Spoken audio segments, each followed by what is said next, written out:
At home with Lucas here. So today we're going to be talking about Samsung Galaxy Tab S6 Lite. Yes, that's a mouthful, but this is a 10.4-inch diagonal tablet. It has a 64 gig of internal storage, which is enough for most casual stuff. It also has an LCD display, which could be a big letdown coming from Samsung displays that are AMOLED or Super AMOLED.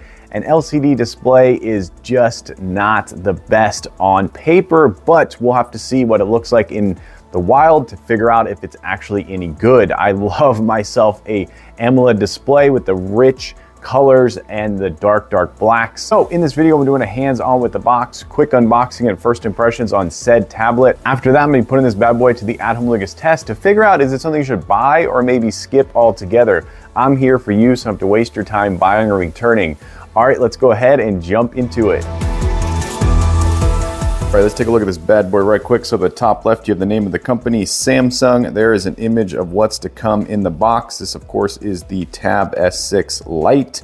There's an image of the S Pen or Tab Pen that's coming in the box.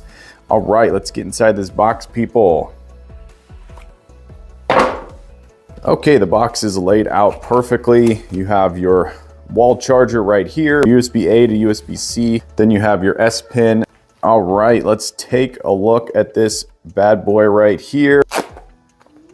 Okay, once you get all of the annoying plastic off, you have this beautiful back right here made out of some really nice feeling aluminum. It's very soft touch, really premium feeling. The whole tablet just feels absolutely amazing in the hand. But let's go ahead and walk around this bad boy right quick. So there is your camera bump out right there. It sticks out just a tiny bit. It's not going to be enough to make this thing wobble all over the place. Then you have your power right here, and then you have your volume up and then volume down. Looks like there is a indicator light right there.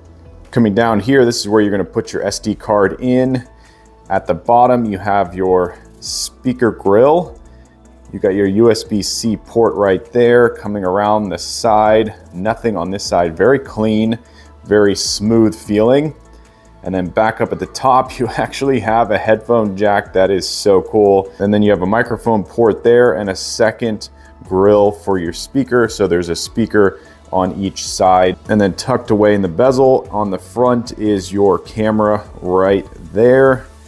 And there it is with very small bezels. I'm pretty happy with the bezels. They're just big enough that your finger is gonna fit and be able to hold it comfortably without it being super annoying. But yeah, first impressions, this thing is way more premium than I thought. It also has sound by AKG. Okay, so it's got a clicky button right here. You have your ability to write with the tip right there, very solid and hard. It's got a Samsung logo right here. It says Samsung very briefly, and I'm guessing it's gonna magnetize to the tablet. No clicky button at the top like an S Pen, so it's definitely more of a pencil. But yeah, it's very lightweight, kind of on the cheap side. Doesn't really feel like something you're going to be excited to hold and use.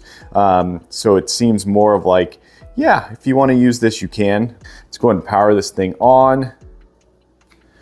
There you go. Samsung Galaxy. Okay, so first impressions, I am definitely blown away. This is way more premium for the money than I thought. Definitely interested in this. Coming up, we're gonna get a review in.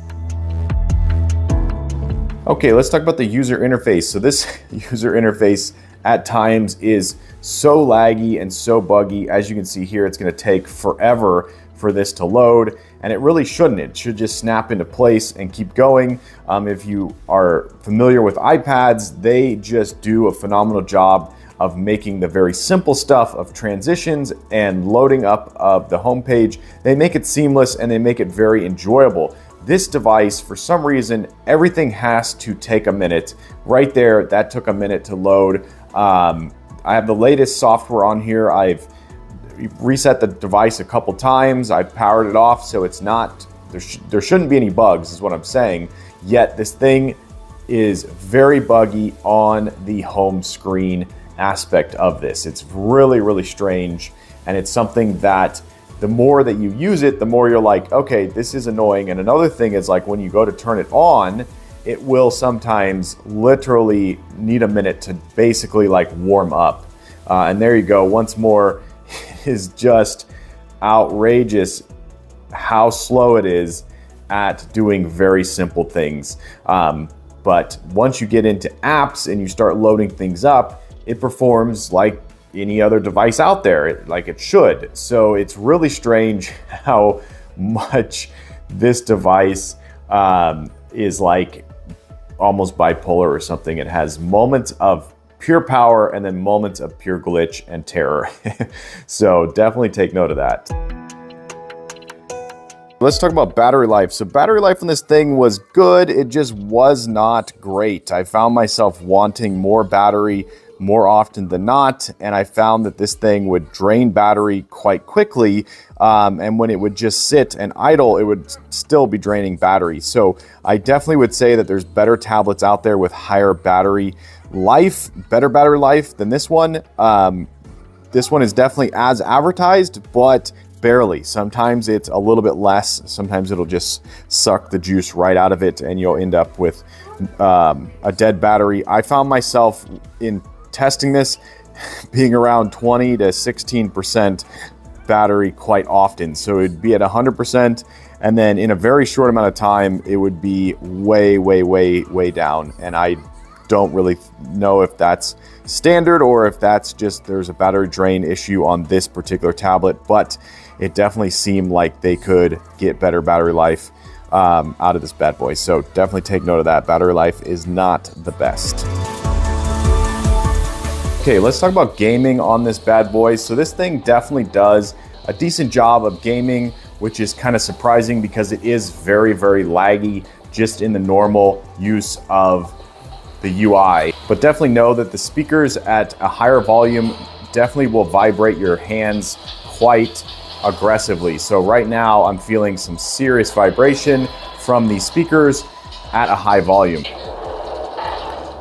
But yeah, you can see the refresh rate is not high, so it's not gonna be the smoothest and the fastest tablet out there.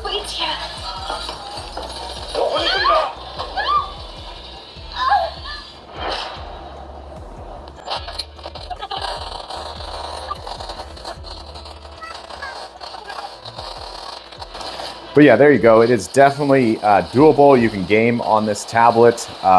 So it's not terrible. It's just not the best. Yeah, and if you want to actually get some work done and edit some videos, you can definitely do that on this tablet, no problem. It's not going to be laggy inside of the editing, which is once again very strange. So the user interface on this thing is quite laggy, but when you go to actually use it, it does perform in a decent way. It's not terrible, so it definitely gets the job done.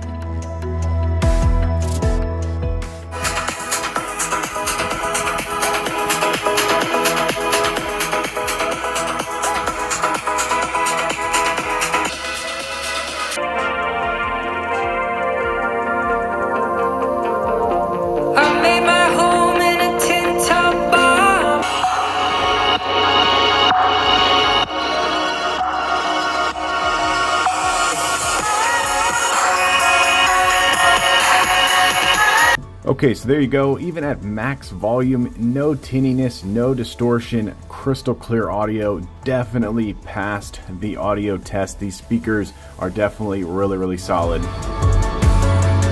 Let's talk about the S Pen. So the S Pen is actually really nice if you want to keep the screen from being all fingerprint magneted up. This screen definitely gets completely covered in fingerprints, but in my use of the S Pen, it was phenomenal. It did its job exactly how you'd want it. I like how discreet everything is. Over here, they tuck it away with this little tiny icon. You just tap it, pick whatever you want, and just start going. One thing that I did find a little bit interesting, if you go to type something out and you want the keyboard to pop up with the S Pen, sometimes it won't do that. So it's really interesting. It will give you this option up here, and you can choose a floating keyboard, or you can choose to literally just start scribbling, and it'll try to decipher what you've actually scribbled and put it down as text. So I found that to be interesting. It didn't happen all the time, but it did happen sometimes where you would tap on something to try to search and the keyboard just wouldn't pop up. But of course now it's popping up every single time. But yeah, the S Pen definitely did a phenomenal job. It is very discreet on this device, and I love the fact that it's just always right there. Like literally, boom, right there, super simple. Battery life, of course, is phenomenal. I sometimes would just spend the whole day using just this because I didn't want any fingerprints on this screen. Yeah, so the S Pen is phenomenal. For most people, they're not gonna have a use for it. It will probably just be something that they are slightly like, okay, I can either use my finger or the S Pen, and I'd rather just use my finger. That's more native and more easy. But if you are someone who is looking for a tablet with a stylus, this is definitely a great one to buy.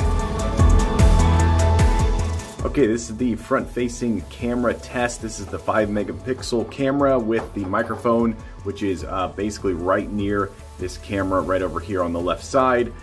This is optimal lighting, of course. I'm getting lit by a slightly cloudy day right now, so this will give you a good understanding if you're going to be making a video call with this thing, doing some kind of Zoom or something like that. This is going to be how it's going to look. So it's not terrible, it does the job. Okay, and this is a rear-facing camera. The 8-megapixel, we'll point it up at the clouds, and then we'll point it back down. You can see that it's doing a decent job. I'm shooting out my window right now. We'll go ahead and pan over. Yeah, so it's not the best camera in the world, but it's not bad. It'll definitely work in a pinch. You're of course not gonna be using this for much because it is a tablet. Go ahead and zoom in.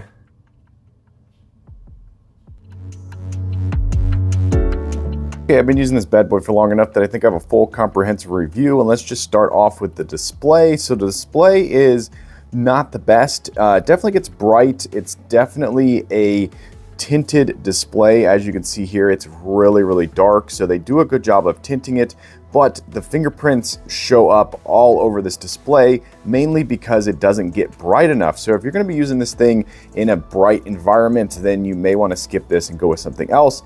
The other thing is that it's kind of laggy and it's really strange, as you can see there. So you're like, what is the purpose of this tablet? And the only thing that I can tell you is the multi-view. So if you jump into multi-view, that is where this tablet really shines. Once you jump into multi-view, you really see that this is what they actually want you to use the tablet for. They want you to have two things going at once, basically at all times, and it really does perform quite well. And I have to say that the lag is cut out. The ability to just be in two different apps at once and tap right here and then pick new apps that you want to jump into and load them up. If you want to swap these, you can literally just swap it just like that. Once again, the lag just doesn't exist when you're in multi-view. It's absolutely amazing. They did a phenomenal job on this, and I've used this so many times where I'm like, oh right, I can have two things going at once. You could have just a small TikTok going on the right side over here. If you get it small enough, it basically just looks like a phone. So this is basically the size of your phone. So that's really cool. So you can have your TikTok going over here. You can be surfing the web on the left side or whatever you need to do on the left side, and then swipe through your TikToks right here. So that is actually really, really awesome. I did have to go in and turn on developer mode to be able to put every single app in split screen. So some of the apps just don't go into split screen, and I was really confused on that. I didn't understand why that didn't happen. But yeah, so the display is just not the best. It really is lagging. But if you're buying this thing for the split screen, you're buying this thing just to open up Netflix and have Netflix going. Like I said, you can't put everything into split screen mode natively. You have to go into developer mode and turn that on. Oddly, Netflix was one of them. They did not want you to be able to go into split screen. So I thought that was really, really strange. So yeah, so all in all, I'm gonna say that this is a solid buy. If you get it on sale like I did, it's a great buy. I'm not gonna give it a high star rating. I'm gonna have 4.2 star rating. I'm gonna say that it needs a lot of work. Like I said, it has the latest software on it, but it still is so laggy. I just don't understand. You know, it's like, why is it this laggy? All right, there you go. That's the Samsung Tab Lite. Hopefully you enjoyed this video. If you did, definitely click that like button. If you want to join the Adam Lucas family and you want to be a part of this crew, hit that subscribe button. Every time I get a subscriber, I get a boost to make more and more videos. And it's because of you guys, I surpassed 9K. Yes, people, on my way to 10K, but I need your help. Yes, you right there. Tell your friends, tell your family, this guy's on YouTube. They should go subscribe and watch my channel. But as always, I thank you for watching each and every one of my videos, and I'll catch you in the next one. Bye-bye.